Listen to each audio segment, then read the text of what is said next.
নমস্কার, বিকেল ৫টার ৫ মিশালি নিয়ে আমি অতনু রয়েছি আপনার সঙ্গে। ৫টার ৫ মিশালি শুরুতেই নজর সেই শাহজাহানের খবরে। তার কারণ এবার সন্দেশখালিতে সিবিআই হাইকোর্টের নির্দেশ, এবং শুধু সন্দেশখালিতে কেন, শাহজাহানকে সিবিআই এর হাতে তুলে দিতে হবে। যদিও সেই রায়কে চ্যালেঞ্জ করে সুপ্রিম কোর্টে রাজ্য, শাহজাহানকে পাবে সিবিআই, সন্দেশখালি তদন্ত করতে পারবে সিবিআই।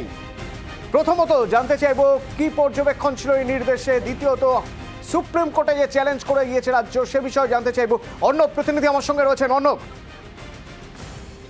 দেখো, রাজ্যের তরফে সিনিয়র অ্যাডভোকেট অভিষেক মনু সিংভি বিচারপতি সঞ্জীব খান্না শীর্ষ আদালতের যে বেঞ্চ রয়েছে সেই বেঞ্চে দৃষ্টি আকর্ষণ করে জানায় যে রাজ্যের বিরুদ্ধে, অর্থাৎ রাজ্যের সিআইডি সিটের কাছ থেকে 4:30-র মধ্যে যেভাবে দ্রুততা ক্ষিপ্রতার সঙ্গে এই সন্দেশখালীর ইডি আক্রমণের ঘটনার তদন্তভার তুলে দেওয়া হয়েছে, এখানে রাজ্যের একাধিক যুক্তি বা বক্তব্য রয়েছে, সেগুলিকে প্রধান বিচারপতি ডিভিশন বেঞ্চ গুরুত্ব দেয়নি, মান্যতা দেয়নি। তাই অবিলম্বে রাজ্যের আবেদনের শুনানি করা হোক, কারণ প্রধান বিচারপতি ডিভিশন বেঞ্চ সময় উল্লেখ করে দিয়েছে, তাই রাজ্যের তরফে এই আবেদন রাখা হয়। বিচারপতি সঞ্জীব খান্নার বেঞ্চ রাজ্যকে পরামর্শ দিয়েছে সুপ্রিম কোর্টের যে রেজিস্ট্রি রয়েছে সেখানে রাজ্যকে আবেদন করার জন্য। কিন্তু আজকেই এই জরুরি শুনানি হবে কিনা, বা প্রধান বিচারপতি ডিভিশন বেঞ্চ সন্দেশখালী নিয়ে যে সিবিআই তদন্তের নির্দেশ দিয়েছে, সিআইডি সিটের কাছ থেকে তদন্তভার সিবিআইয়ের হাতে তুলে দিয়েছে, সেই তদন্তের ওপর আজকেই কোনো শুনানি করবে কিনা তা এখনো স্পষ্ট নয়। সুপ্রিম কোর্ট রেজিস্ট্রিতে রাজ্যের আইনজীবীরা তারা তাদের আবেদন লিপিবদ্ধ করার যে কাজ, যে প্রক্রিয়া সেগুলি করছেন, এবং আজকে শুনানি হয় কিনা সেটা এখন দেখার। তবে রাজ্য যেহেতু সুপ্রিম কোর্টে গেছে, আইনজীবীদের অধিকাংশের মত, তাই এক্ষেত্রে হস্তান্তর, অর্থাৎ শেখ শাহজাহানকে সিবিআই এর হাতে তুলে দেওয়া, পাশাপাশি 3টে মামলার বিভিন্ন নথি বা মামলার বিভিন্ন কাগজপত্র সেগুলি সিবিআই হাতে তুলে দেওয়া, হস্তান্তরের যে নির্দেশ রয়েছে কলকাতা হাইকোর্টের ডিভিশন বেঞ্চের, সেইটাতে কিছুটা হলেও বিলম্বিত হচ্ছে, কিছুটা হলেও দীর্ঘসূচিটা আসছে। কাজী সুপ্রিম কোর্ট আজকেই মামলা শুনানি করে কিনা তার উপরই বাকি বিষয়টা নির্ভর করবে। এবং এক্ষেত্রে সিবিআই সূত্রে আমরা যেটা জানতে পারছি, যদি তারা শেখ শাহজাহানকে প্রধান বিচারপতি ডিভিশন বেঞ্চের কাছ থেকে না পায়, সেক্ষেত্রে তারা ফের প্রধান বিচারপতি ডিভিশন বেঞ্চে দ্বারস্থ হতে পারে, এমনটা তাদের সূত্রে জানতে পারা যাচ্ছে। এবং সেক্ষেত্রে প্রধান বিচারপতি ডিভিশন বেঞ্চে আজই সিবিআই যায় কিনা বা ইডি যায় কিনা, মূলত এখানে ইডি যেহেতু মামলা করেছিল, ইডি যায় কিনা সেটাই এখন দেখার। এখানে একটা বিষয় অর্ণব একটু জানতে চাইবো, এই যে সুপ্রিম কোর্টে জরুরি শুনানির আবেদন করেছিল রাজ্য, সেখানে কি হলো অর্ণব?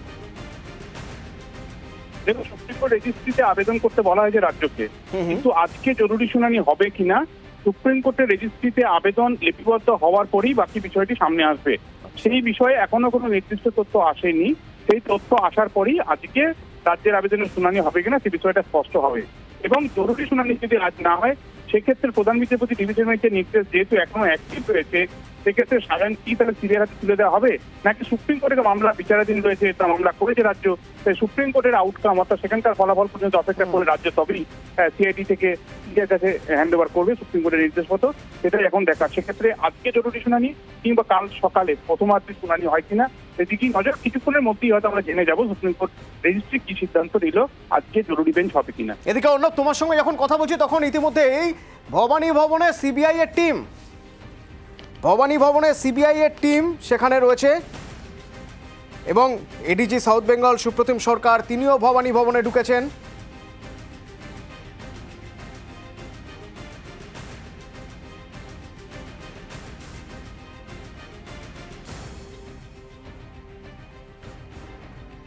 অর্পিতা প্রতিনিধি আমার সঙ্গে রয়েছেন। অর্পিতা, সিবিআই এর টিম ভিতরে রয়েছে, সেখানে ভবানী ভবনে কি হচ্ছে?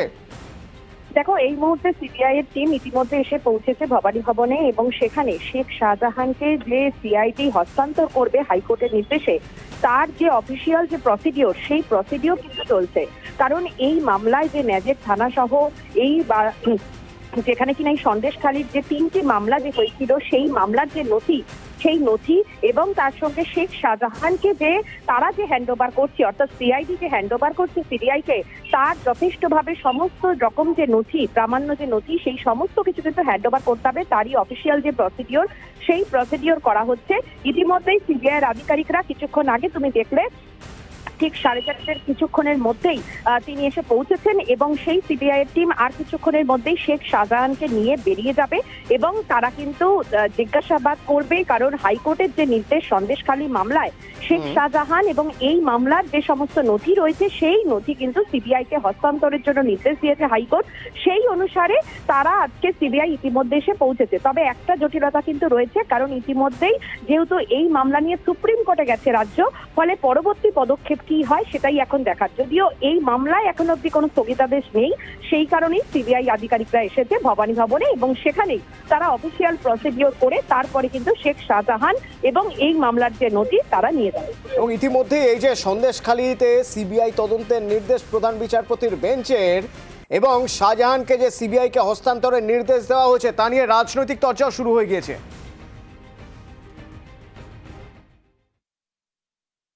যে স্থগিতাদেশের জন্য রাজ্য পুলিশ গ্রেপ্তার করতে পারছিল না শাহজাহানকে এবং অভিষেক বন্দ্যোপাধ্যায় সেই ঘটনা সামনে আনার পরে এই হাইকোর্ট বলে দিল না, অভিষেক রাজ্য পুলিশ তারা এই ব্যাপারে শাহজাহানকে গ্রেপ্তার করতে পারবে। তার 72 ঘন্টার মধ্যে শাহজাহান গ্রেপ্তার হলো।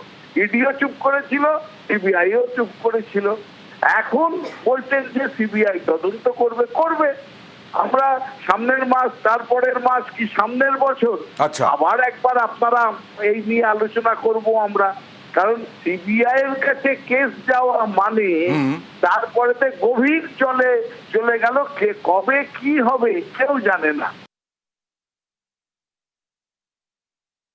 একটু অপেক্ষা করুন না, বছরখানেক দেখুন তৃণমূল দলটা কোন জলে চলে যায়। যে শাহজাহানকে গ্রেপ্তারকে কেন্দ্র করে শাসক দলের পক্ষ থেকে আদালতের অবমাননা করা হয়, আদালতের অবস্থানের একটা তীর্যক শব্দ ব্যবহার করা হয়, বিভিন্ন সময় ব্যঙ্গ করা হয় এবং শাহজাহানের গ্রেপ্তার না হওয়ার কারণ হিসেবে আদালতকে দায়ী করা হয় এবং পুলিশ যেখানে আহত, আক্রান্ত, রক্তাক্ত ইডি অফিসারদেরই ঘটনায় দায়ী করে ফেলে তাদের জবানবন্দি নিতে পৌঁছে যায় যেন অপরাধ তারা করেছে, তারা শাহজাহানকে আক্রমণ করেছে। তো সেই পুলিশের হাতে শাহজাহানের তদন্ত হবে, এটা মনে করার কোনো কারণ আছে? একটু দেরি হলেও সত্য প্রকাশিত হবে। সত্য প্রতারিত হতে পারে কিন্তু পরাজিত হয় না। বিচারপতির পদ ছেড়ে পদ্মে যাচ্ছেন, পদ্মই বেছে নিলেন অভিজিৎ গঙ্গোপাধ্যায়। যেতে যেতে কি বললেন, সাংবাদিকদের প্রশ্নের মুখোমুখি হয়ে কেন বিজেপিতে, অন্য রাজনৈতিক দল সম্পর্কেই বা তার কি ধারণা, সে সবকিছু জানাবো আপনাদের বিরতির পর। সঙ্গে থাকুন।